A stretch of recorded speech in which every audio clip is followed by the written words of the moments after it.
Good morning, dear students. Today we'll continue with our next part of experimental epidemiology, that is clinical trials. I hope you all remember in the last class we have come till randomized controlled trials, and today we start with our clinical trials. This clinical trials is a very important part of your experimental epidemiology, as we are all going through this COVID 2019 situation, and there are a lot of speculations about the vaccination coming out for this COVID. So, at this time, clinical trials will definitely give you how it is done and how this vaccination is coming out, what are the phases that we pass through to come out with vaccination. So, let us see what is this clinical trial. Now, these clinical trials are done when we have a good reason, or when we believe that the new drug or a new type of treatment is going to improve a better care to the patients. And here the goal is to find out whether that something is both safe and effective. So the drug which we are planning to bring out is both safe and effective. Now here the clinical trials are used to evaluate various things like medications and different medical combinations or medication combinations, or new uses for the existing medications, medical devices. All these things are evaluated in these clinical trials. Now let us see. Clinical trials are done based upon various purposes. So according to the purpose, there are different types of clinical trials, like for prophylactic trials, therapeutic trials, safety trials, and risk factor trials. Now, prophylactic trials, we can say the example is immunization.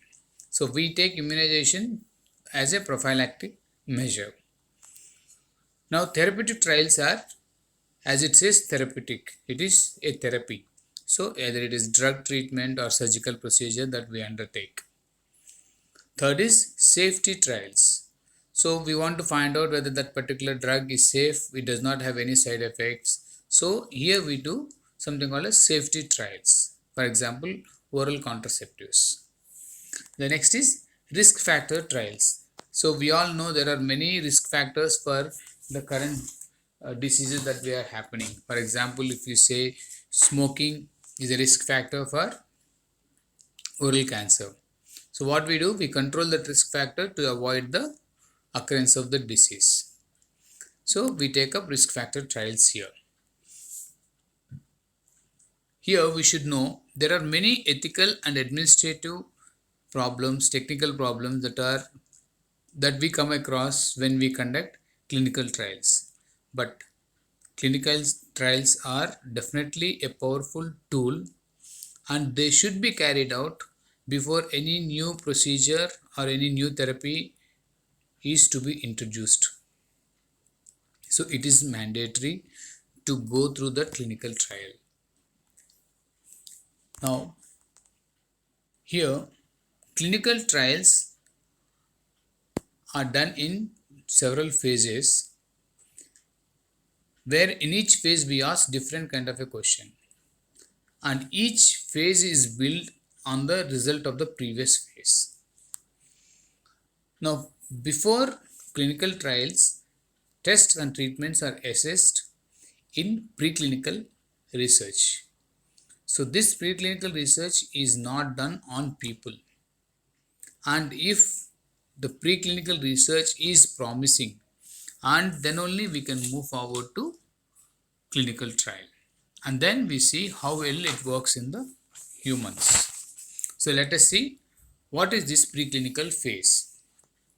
In preclinical phase, what we do is we test the drug in non-human subjects, and it is done mainly to determine whether the drug is safe enough for human testing. So we want to gather its efficacy, toxicity, and pharmacokinetic information. Now here the factors identified are the mechanism of action of the drug, the ability of the drug to act against that particular disease, and whether it is going to give any kind of a risk to the patient if the drug is given tomorrow in next phase to the patient. And it is to identify the safe starting dose for the human trials. Now the duration of this preclinical phase can vary from 3 to 6 years since the drug is discovered, and it is monitored by scientific researcher. Coming to phase 1. In phase 1, we determine the pharmacological actions and tolerability.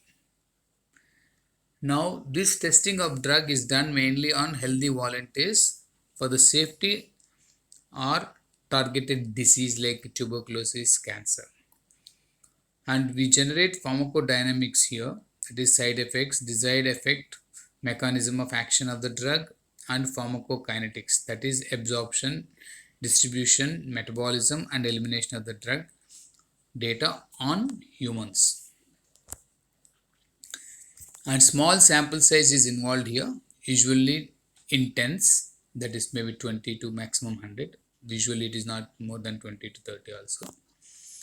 And it's a short duration study where it ranges from 1 to 2 months. And here we take up unblinded and uncontrolled types of studies, often subtherapeutic, but ascending doses are given here. And to evaluate the short-term safety of the drug, usually this trial is done on institutional patients where close supervision is available. So close supervision is required for this kind of trials. It is monitored by clinical researcher. The previous one was scientific researcher.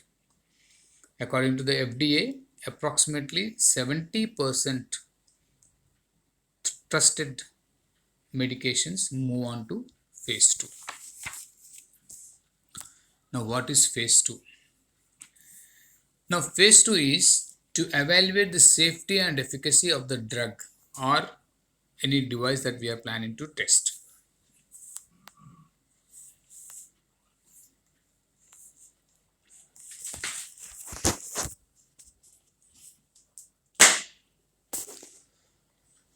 Here, population is with the target disease. Large sample size involved in this phase, usually hundreds of the participants. Duration is usually months to years, and we take up control studies with the placebo and active substance. That is, it can be inactive and active combination. So we are going to take up control trials here. And what are the factors identified in this phase? That is drug to drug and drug to disease interaction, efficacy of the drug at different doses, and patient safety. Now it is done to demonstrate the benefits of new treatment, and it is monitored by clinical researcher. FDA estimates that 33% of the drugs move on to phase 3. Now let us see the phase 3. In phase 3, we evaluate the effectiveness and risk benefit ratio here. Whether it risk, how much risk it is, and what are the benefit ratio. Here diverse population is involved with the target disease. Larger sample sizes are involved, that is up to thousands also. Trials in this phase can last for several years. And we start with therapeutic doses here. And factors identified are dosage intervals, risk benefit information, efficacy and safety of subgroups. Here, what is effectiveness? Effectiveness is the extent to which the drug achieves its intended effect.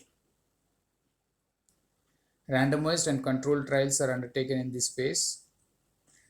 The main purpose is to evaluate how the new medication works in comparison to the existing medication for the same condition. And due to the large number of participants are involved and longer duration, rare and long-term side effects also can be understood in this phase. And it is monitored by clinical researcher on personal hygiene, and it confirms safety and acceptability of the drug. So mainly it is to evaluate how the new medication works in comparison to the existing medications for the same conditions. Let's move on here. FDA usually requires the phase 3 trial before approving any new medication. And if the demonstrators or investigators demonstrate that the medication is at least safe and effective as that are existing in the market, FDA usually approves the medication. In phase 3, 25 to 30% of the medications move on to phase 4. Now in phase 4, what we do, we monitor long-term benefits and effectiveness of the drugs. Diverse population with target disease are involved here, and new age groups are also involved. Gender, including those excluded in the previous trials, are included here. So the broader population is getting involved into this diverse population. Phase 4 clinical trials happen after FDA has approved medication. This phase involves thousands of participants and can last for years. Definitely therapeutic doses are involved here. Expanded safety comparison studies. That is, expanded means beyond, and evaluate long-term safety effectiveness. They support additional indications, and factors identified here include epidemiological data, efficacy and safety within large diverse populations, pharmacoeconomics and pharmaceutical, drug to drug therapy to another. So we compare the value of one pharmaceutical drug or drug therapy to another drug therapy. The purpose of phase 4 is to reassess the effectiveness, safety, acceptability, and continued use of drugs or devices.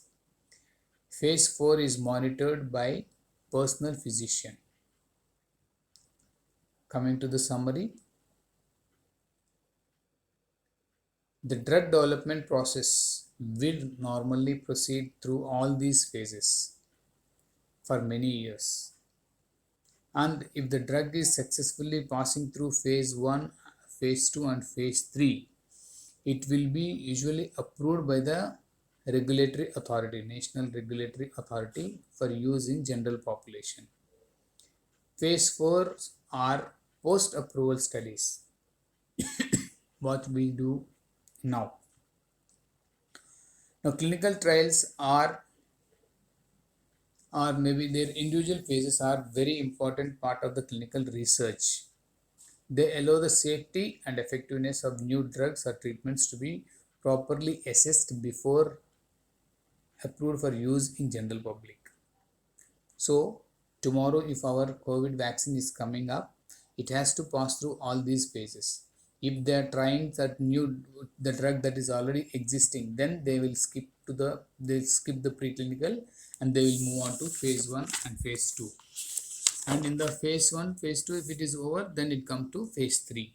So you can assess the duration of the time that is going to take up. If somebody says within next month the COVID vaccine is coming, I know now you all will know that it is not going to happen.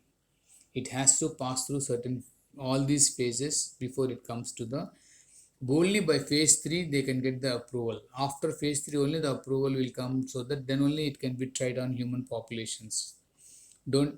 It cannot happen within months. It will definitely take little longer time. So with this we end our clinical trials. I hope you all have understood the class.